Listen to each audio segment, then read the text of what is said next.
오늘 하나님 우리에게 주신 말씀 우리 같이 한번 나누겠습니다. 말라기 4장 5절 6절 우리 두 구절만 우리 같이 한번 보도록 하겠습니다. 말라기 4장 5절 6절 두 구절입니다. 같이 읽겠습니다. 시작.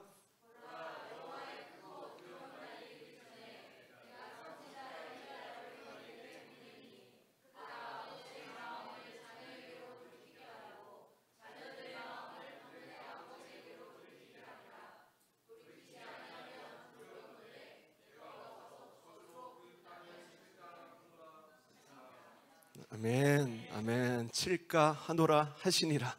예. 자, 오늘 신년 두 번째 주일 예배입니다. 오늘 예배 가운데 다른 어떤 때보다 하나님 아버지의 마음으로 우리 심령을 가득 채워주시길 주의 이름으로 축원합니다. 2020년 새해를 시작하며 하나님께서 벌써 4번에 걸쳐서 온 교회에게 예언적인 말씀을 주고 계십니다. 첫 번째 송구영신 예배 때 2020 예수의 생명이 나타날 것이다 라는 말씀을 주셨습니다. 할렐루야. 생명이 나타나게 될 줄로 믿습니다. 또 지난 주일에는 2020 큰 길을 만드시는 분을 따라가라는 말씀을 주셨습니다. 큰 길이 열려지게 될 줄로 믿습니다. 또 특별 아침 기도를 통해 2020년 하나님의 음성을 경청하라는 말씀을 주셨습니다. 2020년에는요 다른 어떤 때보다 주님의 음성을 우리가 경청하게 될 줄로 믿습니다. 자, 오늘 마지막으로 2020 하나님 아버지의 마음을 채우고 나누라는 말씀을 우리 모두에게 주실 것입니다. 자, 이 4가지 말씀을 요약하면 이렇습니다. 2020년에는 큰 길을 능히 만드시는 분의 음성을 경청하고 그분을 따라가라. 그러나 그냥 따라가면 안 되고 하나님 아버지의 마음을 구하고 채우고 따라가라. 그 마음을 가지고 따라가면 반드시 생명이, 예수의 생명이 나타나게 될 것이다. 이 같은 예언적인 말씀을 우리 모두에게 온 교회에 주고 계신 것입니다. 2020년 한 해 하나님께서 우리 모두에게 정말 큰 길을 내실 것입니다. 저는 요즘 이 찬양 예배할 때마다 자주 하는데요, 이게 가슴이 설레지 않으십니까? 제가 수많은 찬양들을 찬양했지만요, 저는요 이 하나님 우리의 삶 가운데 큰 길을 내시는 만드시는 그 하나님의 위대하심을 믿습니다. 주님께서 놀라운 일들을 행하실 거예요. 기대하시기 바랍니다. 그러나 분별이 필요합니다. 우리가 하나님의 음성을 날마다 경청해야만 이 길이 하나님의 길인가 아니면 마귀의 미혹인가. 와, 큰 길이 났네 막 가다 보면 낭떠러지예요. 잘 분별하셔야 됩니다. 우리가 주님의 음성을 날마다 경청할 때야만 정말 큰 길이 무엇인가가 분별이 되어지는 것입니다. 그리고 우리가 날마다 하나님 아버지의 마음을 구하고 그 마음을 나누기 시작하면 2020년에는요 정말 놀라운 예수님의 생명이 여러분의 모든 삶을 통하여 나타나게 될 것을 믿음으로 선포합니다. 한번 옆에 분에게 선포합시다. 당신에게 정말 놀라운 일이 일어날 것입니다. 한 번 더 하겠습니다. 당신은 생명의 통로가 될 것입니다. 아멘이십니까? 예수님은요 우리의 중보자가 되십니다. 예수님은 우리가 하나님 아버지를 만날 수 있도록 중간에서 중매를 서시는 분이에요. 우리는 예수님을 통하지 않고서는요 절대로 하나님을 만날 수가 없습니다. 저는 하나님과 친해요. 그런데 예수님을 몰라. 다 뻥이에요. 때문에 예수님은 우리의 유일한 길이 되시고 진리가 되시고 생명이 되시는 것입니다. 제가 개인적으로 예수님을 믿고 나서 깨닫게 된 가장 놀라운 진리가 있었습니다. 그것은 하나님께서 내 영혼의 진짜 아버지가 되신다는 사실이었습니다. 그 하늘 아버지께서 저를 정말 사랑하신다는 것을 제가 깨달은 거예요. 오늘은요 저희 아버지 이야기를 좀 하고자 합니다. 제 육신의 아버지. 저희 아버지가 올해 69이 되셨습니다. 저희 아버지는 그 유명한 경상도 토박이 남자세요. 키는 177 정도가 되시고 저희 아버지 또래에서 굉장히 큰 키입니다. 그리고 주먹이요, 저도 작은 주먹은 아닌데 제 주먹의 한 1.5배 정도가 됩니다. 주먹이 이따만해요. 아버지가 제가 고등학교 때 큰 교통사고를 당하셨습니다. 병원에 한 6개월 정도 누워 계셨어요. 그 전까지만 해도 어깨가요 거의 수영 박태환 정도 되는 이게 넓은 고속도로 같은 어깨셨습니다. 사실 아버지의 이 악의 주먹 힘을요 제가 아직도 못 이겨요. 이렇게 아버지 이렇게 손짓 제가 이렇게 아파요. 저희 아버지의 유명한 일화가 있는데 가끔 저에게 이야기해 주십니다. 뭐냐면 아버지의 소시적에 그 젊은 시절에 동네에 유명한, 동네를 주름 잡는 유명한 깡패가 있었다는 거예요. 저희 아버지가 깡패는 아니셨고, 저희 아버지는 이렇게 뭐 운수업 이런 일을 어릴 때부터 하셨습니다. 자, 그런데 유명한 깡패가 있었는데 아버지가 한 번은 이 깡패랑 시비가 붙은 거예요. 그런데 그냥 다른 거 안 하고 아버지 그 이따만한 주먹으로 이 깡패를 이렇게 벽에다 펑 내놓고 그리고 한동안 있었다는 거예요. 깡패가 아무것도 못하고 그러고 까불지 마라 그러고 뭐 이렇게 깡패가 물러갔다는 그런 이야기를 아버지가 종종 하세요. 어릴 적 저희 아버지는 정말 너무 무서운 분이셨습니다. 뭐 주먹 봐도 뭐 등치도 너무 크니까 무서운 분이셨어요. 평소에는 그냥 과묵한 남자인데 밤만 되면 또 술만 드시면 그분은 야수로 변하셨어요.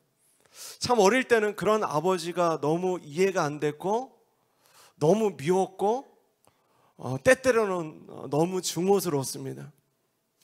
그런데 제가 예수님을 믿고 나서 하나님 아버지의 마음을 제가 경험한 이후로부터는 정말 기적같이 아버지가 조금씩 이해가 되기 시작하는 거예요. 아버지가 왜 그렇게 술을 드셨을까? 아버지가 왜 술만 드시면 그렇게 화를 내셨을까? 막 이게 이해가 되기 시작하더라고요.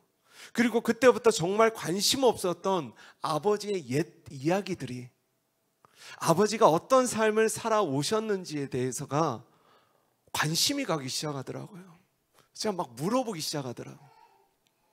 저희 할아버지는, 저희 아버지의 아버지는 시골 동네 중심에 있는 중국집을 운영하셨습니다. 짜장면집을 오래 운영하셨어요. 그래서 제가 아마 한 지하만 할 때였는데 아직도 식당 저 뒤편에서 이 냉면을 뽑던 그 기계가 어떻게 생겼는지, 그리고 그 냉면을 뽑을 때 나는 냄새가 있어요. 그 뭔가 구수하면서 약간 쾌쾌하기도 하면서 그런 그 냄새가 있는데, 그 냉면을 갓 뽑았던 그 면 냄새가 아직도 기억이 나요. 아버지는 둘째 아들이셨습니다. 그리고 항상 그 할아버지의 사랑은요, 아버지는 둘째 아들이니까 이 첫째 아들이 독차지를 하셨어요.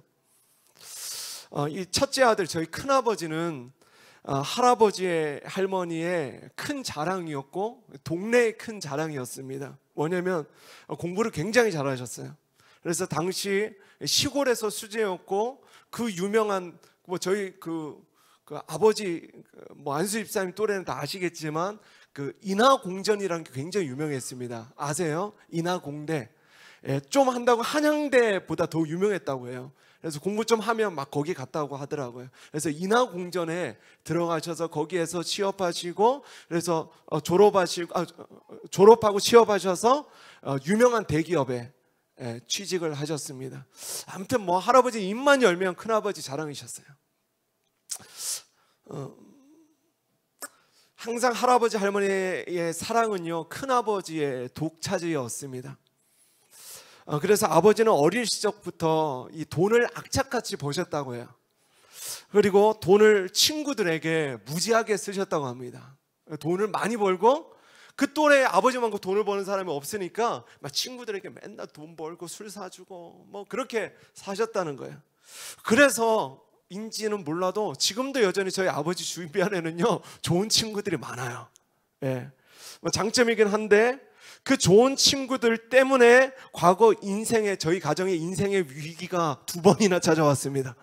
그 좋은 친구들 때문에. 뭐냐면 가장 믿었던 친구에게 2번이나 사기를 당하셨어요. 그 당시 한 30년 전 기준으로 그 당시 그 친구에게 2천만 원 사기를 2번이나 당하셨어요. 그 오늘날로 치면 지금으로 치면 한 2억 넘는 돈이죠. 예. 그러니까 저희 가정이 2번이나 완전히 그냥 바닥에 주저앉았었습니다. 그때마다 위기를 맞았어요. 아무튼 그래도 아버지와 어머니는 참 악착같이 열심히 포기하지 않고 사셨어요.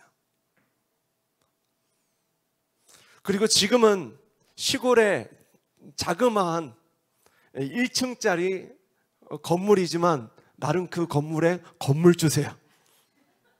제가 이래봐도 나름 건물주의 아들입니다. 할렐루야. 예, 전 몰랐어요. 설교 적으면서 알았습니다. 아, 내가 건물주의 아들이었어? 야, 요즘 그 모든 다음 세대가 부러워하는 건물주 아들 되는 거, 그 저더라고요. 주님 감사합니다. 예. 요즘 제가 저희 부모님께 자주 드리는 말이 있습니다. 뭐냐면요, 아버지, 어머니 그동안 아들 뒷바라지 하느라, 2 자녀 뒷바라지 하느라 너무 고생하셨어요. 이제는 아들에게 건물 물려주려고 악착같이 더 이상 살지 마시고 그 건물 팔아서 좋은 것 드시고 보람된 일에 쓰시고 그리고 여행도 다니시고 행복하게 누리고 가시라고. 저는 아들은 충분히 받았으니까 이제는 예수님 잘 믿으시고 남은 여생을 행복하게 사세요. 제가 이 말을 자주 합니다. 아마 이번 설 명절 때 가면 또 할 거예요. 제가 주 예수님을 통해 하나님 아버지의 마음을 만났을 때에 제 마음 안에는 놀라운 변화가 일어났습니다. 그것은 항상 그 어떤 것으로 채워도 채워지지 않았던 어떤 내 마음 안에 텅 비었던 이 사랑의 분량이 내 안에 가득 채워지는 것을 제가 경험했던 거예요. 이게 뭐지? 왜 이렇게 행복하지? 왜 이렇게 내 마음이 이렇게 가득 차 있지? 이것을 경험한 겁니다. 저는 그 전까지 제 육신의 아버지가 저를 사랑해 주셨다고 느낀 적이 한 번도 없었습니다.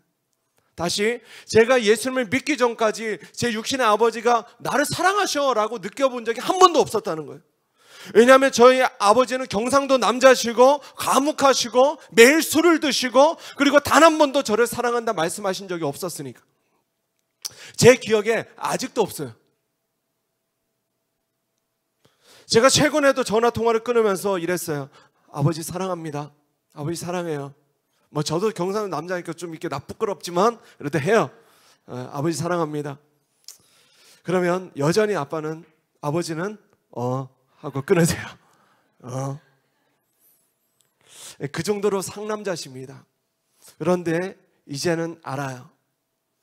초코파이 CM송처럼 말하지 않아도 알아.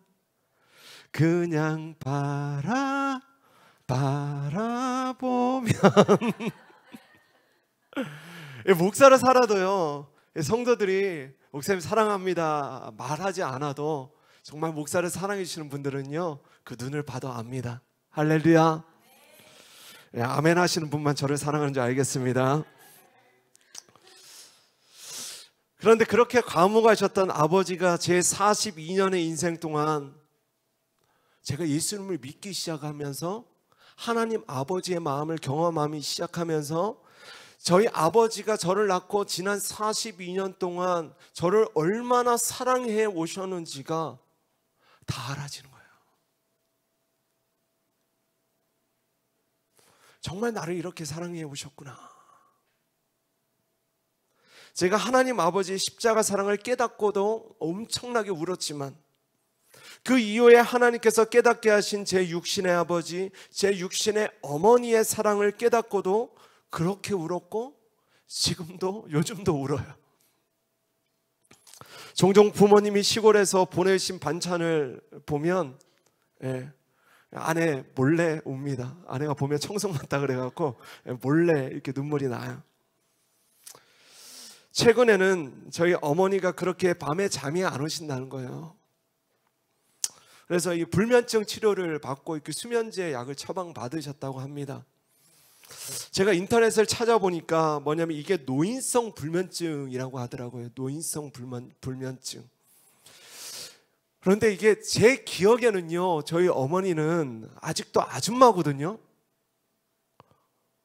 이게 이해가 되실까? 잘 모르겠어요. 제 기억에는 저희 어머니는요, 아직도 제게 도시락 싸주시던 그 아줌마세요. 그런데 저희 어머니가 올해 71이십니다. 71. 근데 제가 인터넷으로 이 노인성 불면증을 보는데 제 마음이 시큰하더라고요. 어머니가 어느새 노인이 되셨구나. 이 노인이 겪는 병을 앓으신다니까 이게 마음이 많이 아프더라고요. 100세 장수 시대에 저는요, 아직 절반이 안 되는 인생을 살았습니다. 아직 중간 정도의 나이고요. 그래서 저는 자녀 세대도 아니고 어쩌면 아비 세대도 아닌 약간 중간 세대 같은 느낌이 있습니다. 아무튼 제가 중간 세대에 있어 보니까 비로소 이해되기 시작하는 아비 세대의 마음이 있더라고요. 그 아비 세대의 시린 가슴이 있어요. 또 가까이서 느껴지는, 제가 자녀 세대를 이제 갓 통과했으니까 이 자녀 세대의 가슴앓이가 있습니다. 이해할 수 있는. 이 시대는요, 아버지도 어머니도 아들도 딸도 모두가 아프고 시린 시대입니다. 자녀들은 생각해요. 나만 아프지? 아니에요. 부모님이 더 아파요. 또 부모님은 생각해요.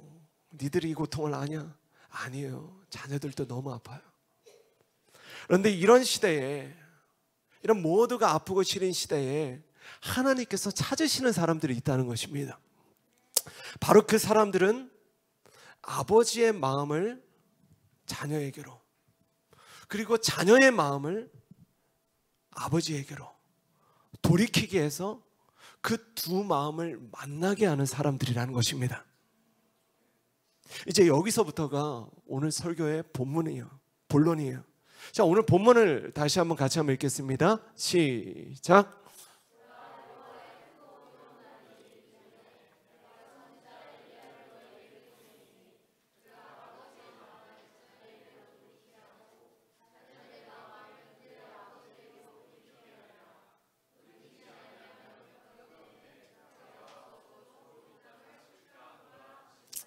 아멘.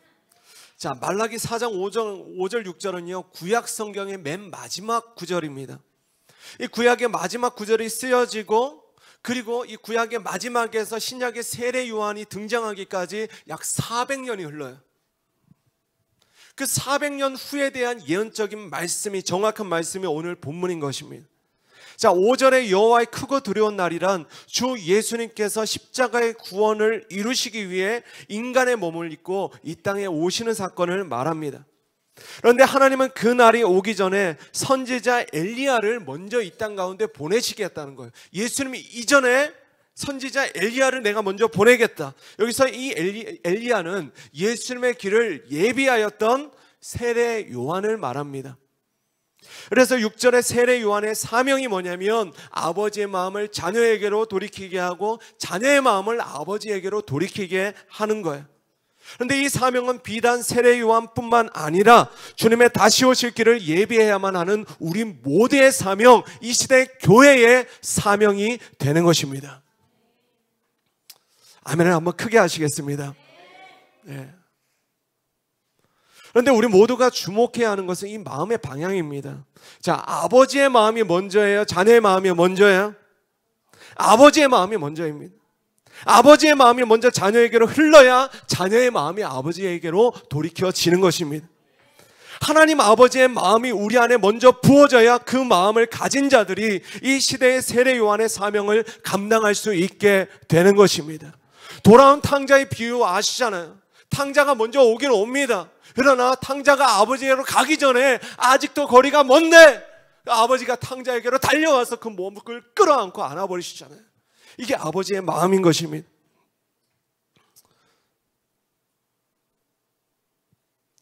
그래서 하나님 아버지의 마음이 우리 안에 먼저 부어져야 그 마음을 가진 자들이 이 시대에 주님이 명령하신 이 세례 요한의 사명을 감당할 수 있게 된다는 거예요. 특별히 이런 아버지의 마음이 부어져서 내 안에 부어진 하나님 아버지의 마음을 정말 자녀에게로 전달할 수 있는 사람들, 바로 그런 사람들을 영적인 아비, 영적 어미, 영적인 부모라고 말하는 것입니다. 여기까지 이해되시면 아멘.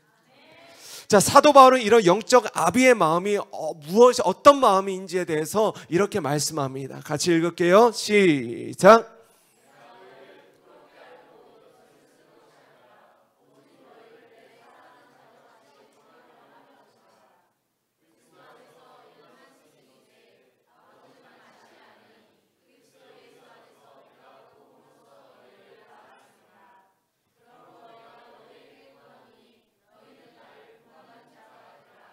아멘. 그리스도 안에서 1만 스승이 있다는 거예요. 그러나 아비는 많지 않다는 겁니다. 주님이 찾으시는 사람이 1만 스승입니까? 아비입니까?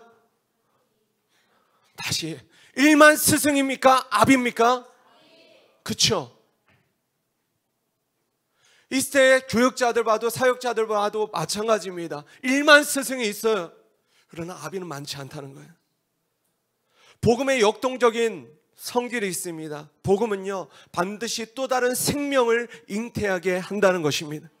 그래서 우리가 이렇게 찬양하잖아요. 생명이 또 다른 생명을 낳고, 생명력 있는 복음의 역사는 반드시 나음의 역사가 있습니다. 그래서 복음을 먼저 듣고 깨달은 자들은 반드시 영적인 부모가 되어서 영적인 자녀를 잉태하고 낳게 된다는 것입니다. 제가 청년 때 섬겼던 교회에는요, 이 태신자 전도 잔치라는 게 있었습니다. 태신자가 뭐냐면 내 마음이라는 태에 이게 내가 전도하고픈 한 영혼을 잉태하고 품고 잉태하고 몇 주 동안 어미의 마음으로 품어버리는 거예요. 알을 품듯이, 자녀를 품듯이. 그리고 품고 몇 주가 지나서 이 전도 잔치날 비로소 잉태를 하는 거예요. 자, 이 전도 프로그램의 장점은 뭐냐면 그 기초가 영적 부모의 마음을 가지는 데 있다는 것입니다. 이 시대의 교회는요, 이 나음의 가치와 기쁨을 반드시 회복해야만 합니다. 이 세대의 청년들이 결혼을 잘 안 하잖아요. 환경이 어려운 사람은 어려워서 결혼을 안 하고, 환경이 넉넉한 사람은 싱글의 즐거움을 더 누리기 위해서 더 하고자 하는 일들이 많아서 결혼을 미룹니다. 결혼을 해도 아이는 잘 갖지 않으려는 사회적 분위기가 이 시대는 가득하잖아요. 우리나라 평균 출산율이요, 최근에 0점대로 떨어졌습니다. 0.98. 세계 유일 0점대, 최저 출산 국가가 되었습니다. 안 나와요. 이게 뭔 말입니까? 이 땅 가운데, 이 대한민국 가운데 부모의 마음이 사라지고 있다는 거예요. 그런데 안타까운 것은 하나님이 처음 사람을 만드실 때에 모든 사람 안에 넣으신 이 희생과 부모님의 희생과 사랑과 포기의 DNA가 마지막 때가 되면 될수록 모든 사람의 마음 안에 상실이 되고 있다는 것입니다.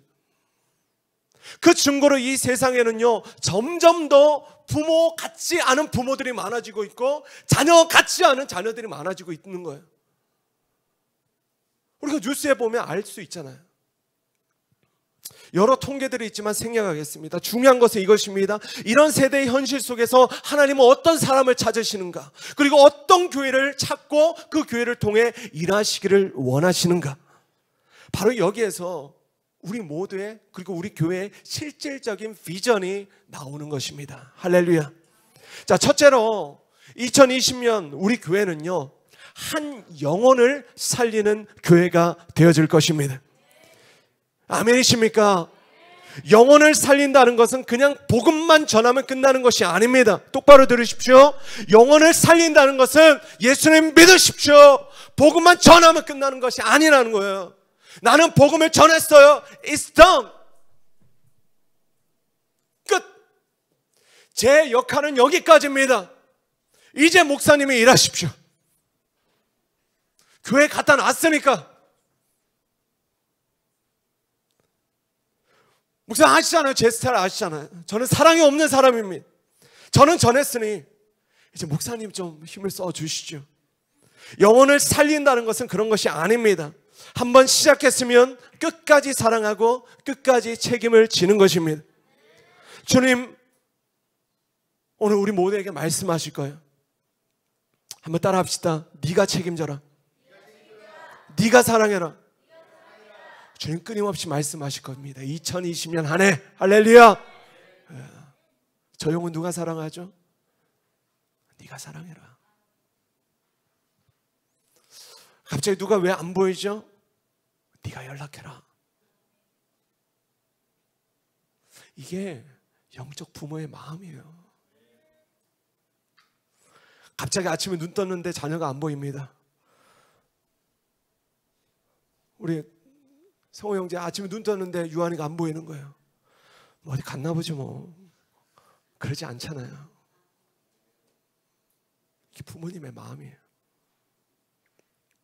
제가 사역자로 살면서 참 이기적이고 사랑 없이 사역했을 때가 있었습니다. 이 일만 스승에 아직도 부족하지만 이 일만 스승의 무리에 있었을 때가 있었어요. 그런데 언젠가 제가 한 캠프를 수련회를 인도하고 있었는데 그날 설교자의 본문이 요한복음 13장 1절이었습니다. 같이 한번 읽을게요. 시작.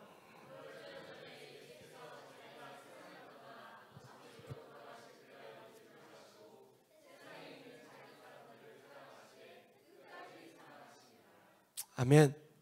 제가 이날 설교를 듣고 기도하는데요. 제가 기도를 그날 인도를 해야 되는데 제가 하나님 앞에 너무 죄송해갖고 기도 인도를 못하고 1시간 동안 바닥에 주저앉아서 꺼이꺼이 울었어요. 와, 난 내가 잘못 사역했더라고요. 제 인생을 돌이켜보니까 한 번도 주님처럼 사랑해 본 적이 없는 거예요. 나름 사랑했다고 자부했는데 사랑의 시작은 여러 번 했지만 끝까지 사랑해 본 적이 없었던 겁니다.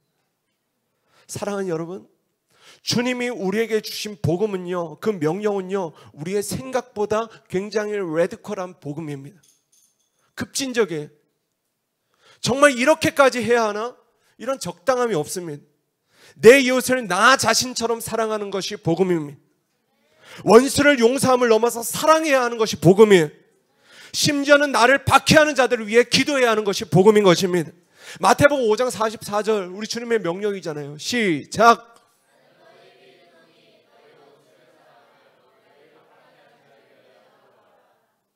아멘이십니까? 어렵죠. 그러나 하나님의 사랑과 은혜는요, 이 어려운 일들을 성령님을 통해 내 안에서 가능케 함을 믿으시기 바랍니다. 지난주 우리 성우 형제가 이런 고백을 제게 했습니다. 뭐냐면 자신이 품고 기도하던 회사의 직원이 있는데 이분이 기독교에 대한 굉장히 비판적인 말을 했다는 거예요. 그리고 최근 한 사건 때문에 자신을 너무 힘들게 해서 그날은 참지 못하고 이분과 대판 말다툼을 한번 했다는 겁니다. 그리고 그날 금요 기도에 왔어요. 네. 그리고 그날 너무 힘들었다고 이 나눔을 하는데 그날 나누다가 디모데전서 4장 말씀을 나누다가 이 12절 말씀에 은혜를 받은 거예요. 같이 한번 읽겠습니다. 시작.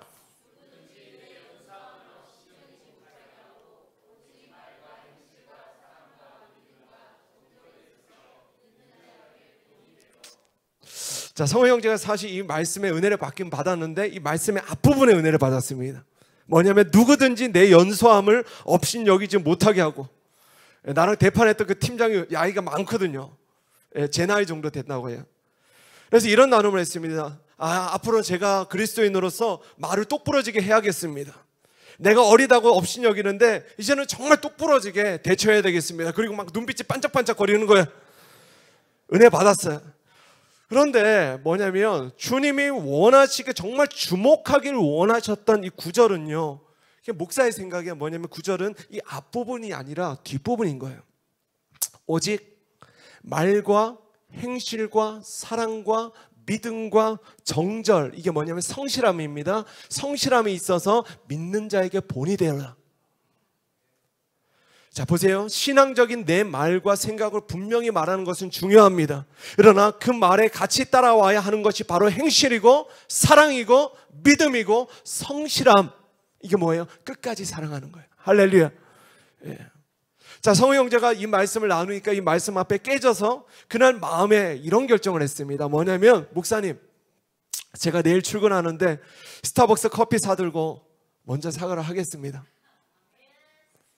야, 어렵잖아요. 그래서 제가 궁금해갖고, 전 또 이런 거 못 참아요. 또 궁금해갖고 카톡으로 이날 어떻게 됐냐고 제가 또 물어봤잖아요. 예, 물어봤습니다. 예. 그런데 형제가 그런 거예요. 커피 사들고 가서 잘 풀고 그분의 말을 잘 경청해 줬다는 거예요. 할렐루야. 정말 어려운 일을 했습니다. 박수 한번 격려하겠습니다. 아직 풀 것이 많아요. 다 된 건 아니에요. 복음도 전해야 되고. 근데 적어도 관계는 깨지지 않았잖아요. 네. 근데 이게 왜 어렵냐면요, 솔직히 남자로서 이게 자존심이 상해요. 그러나 그 자존심보다 소중한 것이 한 영혼을 소중히 여기는 우리 주님의 마음이기 때문에 순종하는 것입니다. 한 영혼을 소중히 여기고 사랑하는 마음, 저는 그 마음이 교회에 세워진 모든 사역자들과 리더들에게 먼저는 부어지기를 소원합니다. 지금의 리더들은 앞으로 다 마더 리더, 파더 리더들이 되실 거예요. 왜냐하면 더 많아질 거니까. 할렐루야.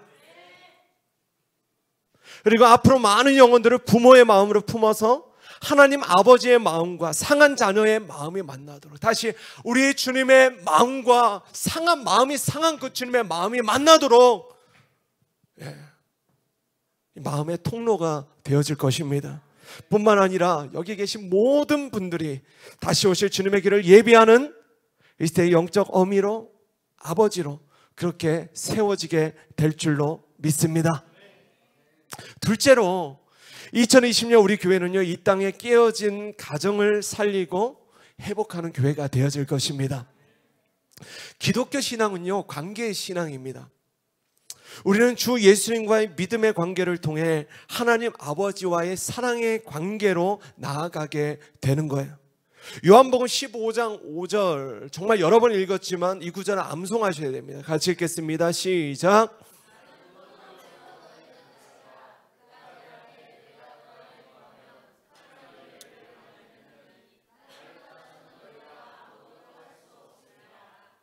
아멘.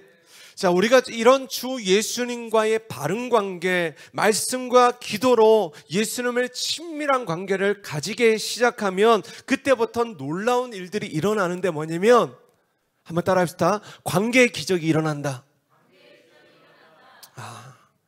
관계의 기적이란 내 힘으로 절대로 풀 수 없을 것만 같았던 관계가 풀려지는, 화해되는 기적이 일어난다는 것입니다. 제가 제 아버지 이야기를 나눴잖아요. 제 아버지뿐만 아니라 정말 하나님께서 풀어주셨던 수많은 기가 막힌 관계들이 있습니다. 우리가 주 예수님을 바로 믿기 시작하면 반드시 이런 관계 기적이 일어나는데, 하나님은 반드시 이 일을 우리의 가정으로부터 시작함을 믿으시기 바랍니다. 첫 출발점은 가정이에요. 할렐루야. 부모님과 자녀의 불편한 관계, 형제 자매들과의 불편한 관계, 시어머니 며느리의 아주 불편한 관계, 이런 어려운 관계들을 하나님은요, 예수님과의 관계 안에서 기가 막힌 방법으로 풀어낸다는 것입니다. 물론 가만히 있는다고 해서 하나님께서 알아서 하시는 것은 아닙니다. 우리가 주님과의 바른 관계를 통해 바른 경청을 하게 되면 우리가 무엇을 순종하면 되는지를 주님께서는 구체적으로 말씀하시기 시작하십니다. 우리가 불편하지만 어렵지만 우리 성호 형제처럼 그 일들을 하나둘씩 순종하다 보면 이 놀라운 관계 회복이 반드시 일어남을 믿으시기 바랍니다. 나의 가정은요, 여러분 각자의 가정은요, 우리가 반드시 열매 맺어야 하는 믿는 우리에게 주신 기초 사역지, 기본 사역지가 됨을 믿으시기 바랍니다. 자, 목사에게도 기초 사역지는요, 이 교회가 아니라 가정입니다. 제 기본 사역지는 교회가 아니라 가정이에요.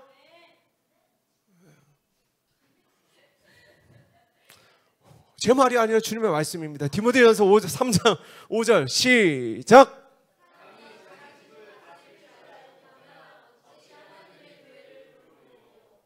아멘이십니까? 저는 저희 가정을 잘 돌볼 거예요. 자, 그런데요, 어떤 사람은요, 태어나서 죽을 때까지 자기 집만 돌보다가 하늘나라를 갑니다. 주님의 말씀을 너무 순종해갖고 자기 집을 이 말씀만 붙들고 사는 거예요. 이분들은요, 죽을 때까지 초급 사역만 하다가 하시는 분이에요. 초급반. 주님의 마음을 모르는 것이죠. 중급 사역, 고급 사역으로 나아가시기 바랍니다. 자, 목사도 제게 주신 힘을, 가정을 힘을 다해 돌봅니다. 그러나 때때로는 그렇지 못할 때도 있어요. 그럴 때가 있으니까 아내가 서운해하죠. 이건 당연한 거예요. 왜? 아니, 서운할 때 없으십니까? 이거 있잖아요, 그죠? 아닌가? 그런데 우리가 먼저 그의 나라와 그의 의를 구하기 이전에 우리가 먼저 나의 나라와 나의 의를 구하기 이전에 그분의 나라와 그분의 의를 구해야 할 때도 분명히 있다는 거예요. 기도하면 그때가 언제인지가 알아집니다. 그때 순종하면 하나님은 더 큰 하나님의 뜻을 이루시고 더 나아가 내 가정에 필요한 이 모든 것들도 더해줌을 믿으시기 바랍니다. 이걸 경험하셔야 돼요. 내 가정만을 돌보는 것은 초급반입니다. 2020년 먼저는 나의 가정을 회복해 나아가시길 바랍니다. 그리고 더 나아가 이제는 다른 누군가의 가정도 돌아봐 주시길 바라요. 자, 이것이 주님의 마음입니다. 통계청의 통계조사를 보면 결혼율은 매해 급 감하고 있고 이혼율은 매해 급증하고 있어요. 와, 통계청이 통계를 봤는데 특별히 이 황혼 이혼 아시죠? 황혼 이혼이 작년 대비 1년 만에 무려 20%가 늘었다는 거예요. 자, 우리는 이 땅에 깨어진 가정을 바라보는 우리 주님의 시선을 가져야 됩니다. 한번 따라 합시다. 내 잘못도 아니고 네 잘못도 아니고 누구의 잘못도 아니다.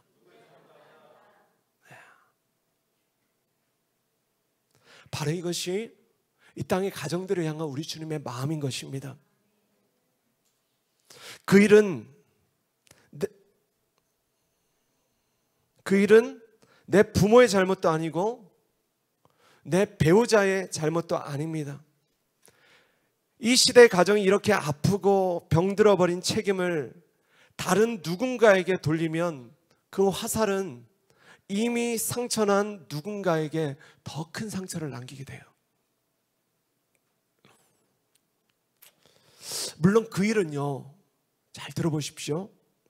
애노가 안정으로 되니까 설교를 들어. 목사님 눈 바라보고 아빠 눈 바라보고 계속 방해하고 있어. 아빠 눈 봐.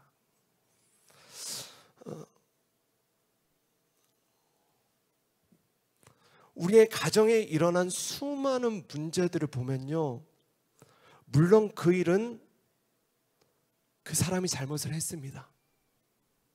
맞죠? 그 일은 정말 그 아버지가 잘못을 했어요. 그 일은 그 어머니가 정말 잘못을 했어요. 그 일은 그 자녀가 정말 잘못을 했어요. 이건 팩트예요. 사실이에요. 그러나 그럼에도 불구하고 우리가 하나님 아버지의 마음을 가지기 시작하면 우리는 그들을 용서하는 자리로 나아갈 수 있게 되는 것입니다. 중요한 것은 하나님께서 더 좋은 것을 주실 것이고 하나님께서 우리 모두의 상처를 회복해 하실 것이라는 믿음을 우리가 가지는 것입니다. 아멘이십니까? 자, 저는 여러분 모두가 내가 원치 않았지만 나도 모르게 새겨진, 내 안에 새겨진 가정으로부터 온 상처들을 이곳 살아있는 교회에서 말끔히 치유하고 회복하시길 정말 주님의 이름으로 축원합니다. 여러분, 이게 먼저예요. 목사가 해줄 수 있는 것은 상처를 끄집어내는 것이 아닙니다. 때때로 어떤 사역 가운데 성령님께서 그 상처를 드러내시고 강권적인 치유의 순간을 마련하실 수도 있습니다. 그리고 상담을 통해 목사가 여기저기 아픈 곳에 반창고 정도는 붙여드릴 수 있어요. 이 일을 제가 할 겁니다. 그러나 근본적인 상처의 치유는 하나님과의 바른 관계를 회복하는 데 있음을 여러분 정말 아셔야 돼요. 마음의 병은 오직 하나님만이 고치시는 것입니다. 목사가 할 일은 하나님과의 바른 관계를 여러분에게 가르쳐 드리는 거예요. 진료는 의사에게, 약은 약사에게, 영적 훈련은 목사에게. 그거 안 하시죠? 또 꼭 알면서, 답을 알면서.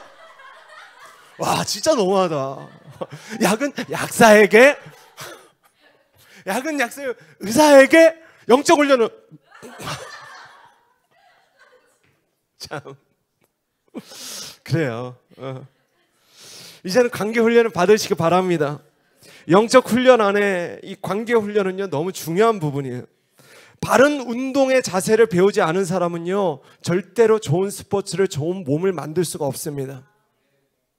마찬가지로 영적인 훈련을 하지 않은 사람은요 절대로 하나님과의 바른 관계를 가질 수 없어요. 2020년 하나님과의 바른 관계에 정말 힘써 보시기 바랍니다. 그게 저 비전이에요.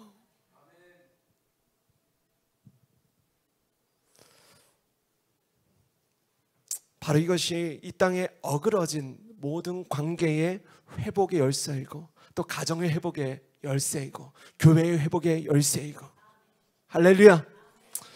이 놀라운 회복을 정말 경험하게 되시길 주의 이름으로 축원합니다. 자, 마지막으로 2020년 우리 교회의 가장 큰 세 번째 비전은요 다음 세대를 살리는 교회가 되어지는 것입니다. 이 두 번째 비전이 가정의 회복인 이유는 가정의 회복 없이는요 절대로 다음 세대가 살아날 수 없기 때문이에요. 아시다시피 제가 청소년 청년 사역을 오랫동안 해왔습니다. 그런데 정말 아무리 은혜를 받아도 도무지 변화가 안 되는 아이들은요 19은요 그 가정에 문제가 있는 아이들이더라고요. 교회에서는 변화가 되어도 집에만 돌아가면 다시 원상복귀해요. 교회에서는 눈물 콧물 다 흘리고 해도 집에만 돌아가면 눈빛이 달라져서 와요. 가정의 회복이 없이는요 신앙의 회복이 없더라고요.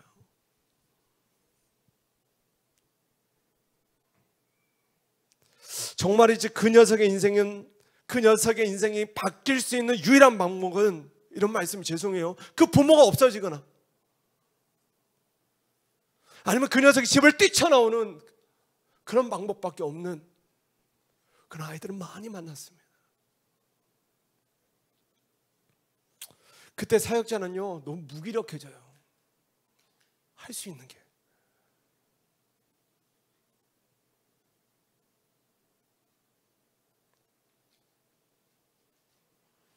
물론 데리고 살거나 따로 살 수 있는 방법을 마련하는 방법도 있지만 저는 그것도 근본적인 해결 방법은 아니라고 생각해요.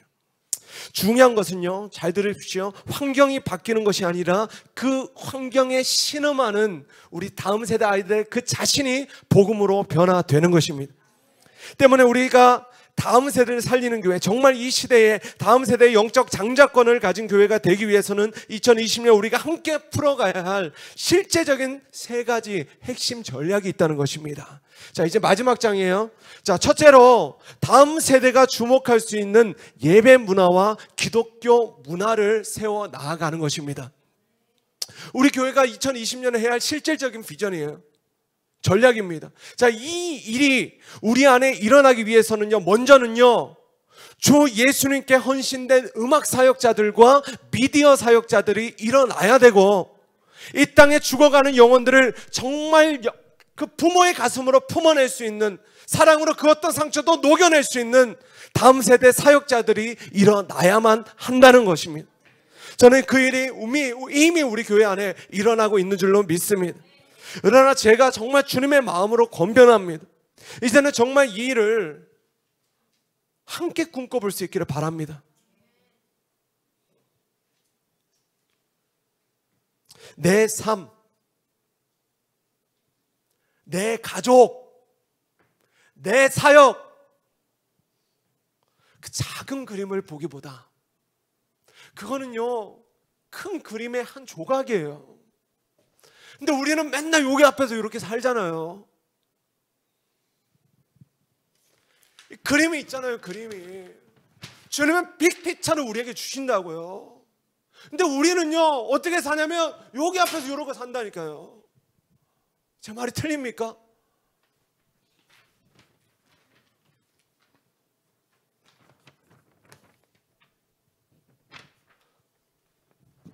내게로부터 눈을 들어 주를 보기 시작할 때 주의 일을 보겠네. 할렐루야. 이거요.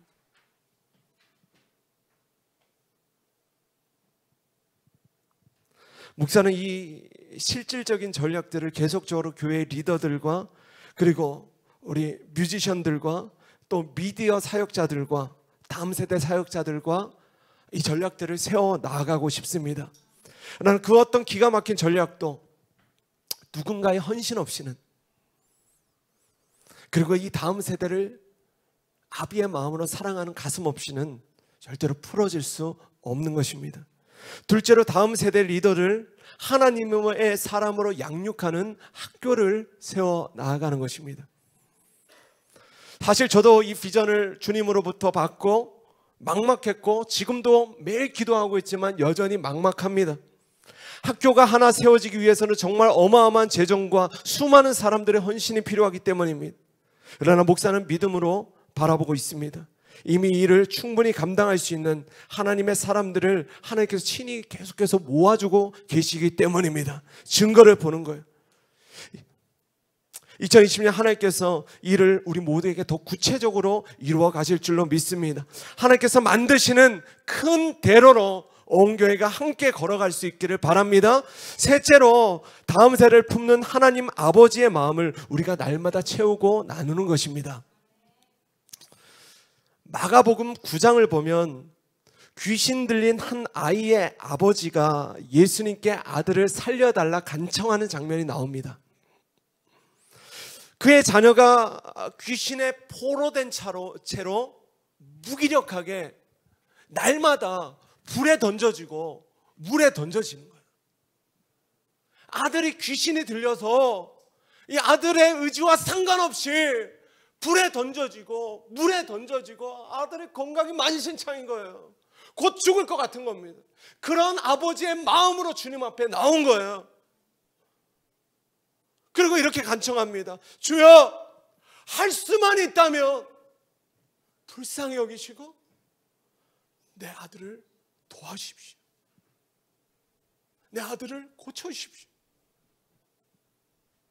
그때 예수님이 이렇게 말씀하십니다. 할 수 있거든이 무슨 말이냐? 믿는 자에게는 능히 하지 못할 일이 없느니라. 정말 믿으십니까? 그런데 제가 이 말씀을 나눈 것은 단지 예수님께서 불가능한 일을 가능케 하신다는 믿음을 강조하기 위함이 아닙니다.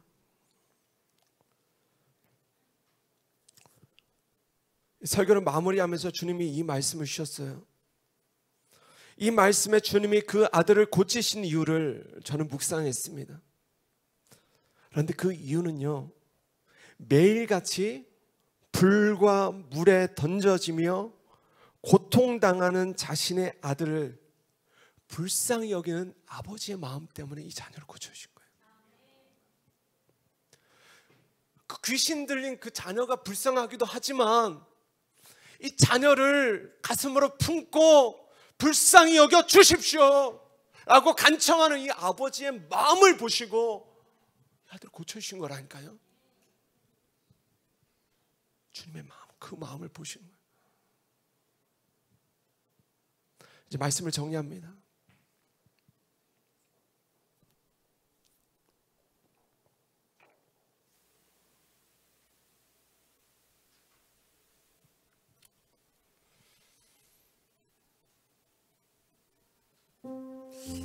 자녀가, 여기 청년들이 많지만 자녀가 아플 때의 부모의 고통이란요, 말할 수가 없습니다.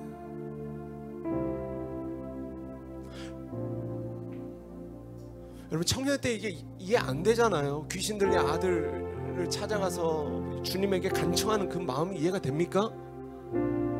그런데요, 여러분, 이건 믿으셔야 됩니다. 비록 내가 내 태로 내 자녀를 낳아보지 않더라도 하나님께서 하나님 아버지의 마음을 부어주시면 이 아버지의 마음이 이해가 됩니다. 그래서 영적 부모가 될 수 있는 거예요.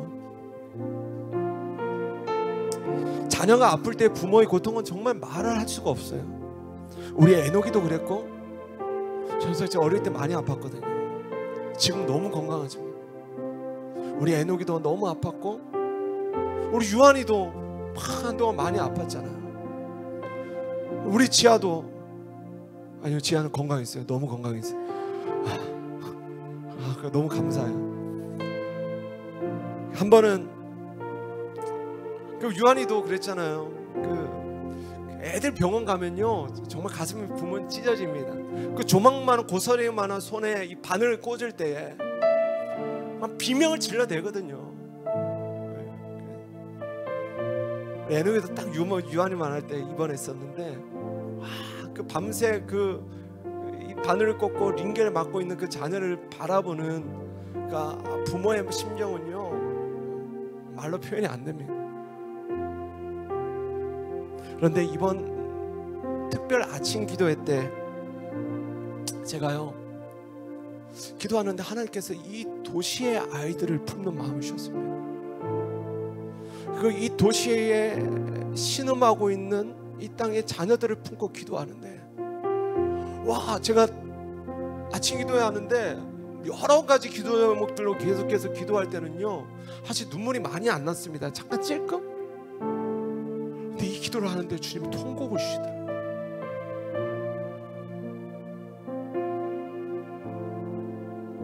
이게 제 감정적인 겁니까? 이 땅의 다음 세대 아이들을 향한 그 주님의 마음이 이런 거예요. 그러나 제가 이렇게 기도했습니다. 주님, 이 도시에 고통받는 아이들, 사단이 만들어낸 잘못된 교육 시스템, 이 시험 한 번 한 번에 천국과 지옥을 오가는 아이들,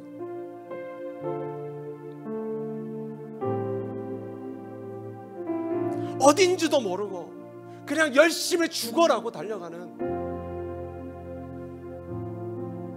그런 아이들, 청소년 청년들을 주님께서 불쌍히 여겨주시길 원합니다.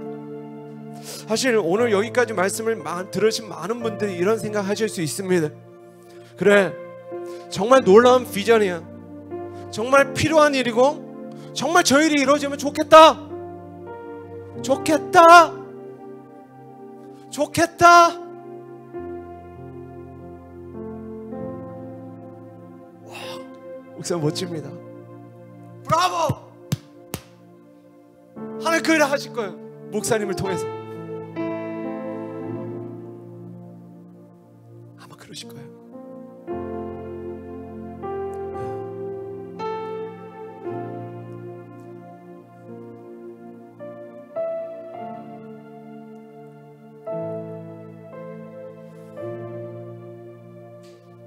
나는 저 일에 적당하지 않아. 아니에요. 하나님이 여러분 모두가 일에 함께 동참하고 이 놀라운 비전의 주인공이 되시길 원하십니다. 아멘. 한번 크게 한번 하십시다. 하나님, 내가 무엇을 할 수 있을까요? 여러분, 그걸 기도하셔야 됩니다. 하나님, 내가 무엇을 할 수 있을까요?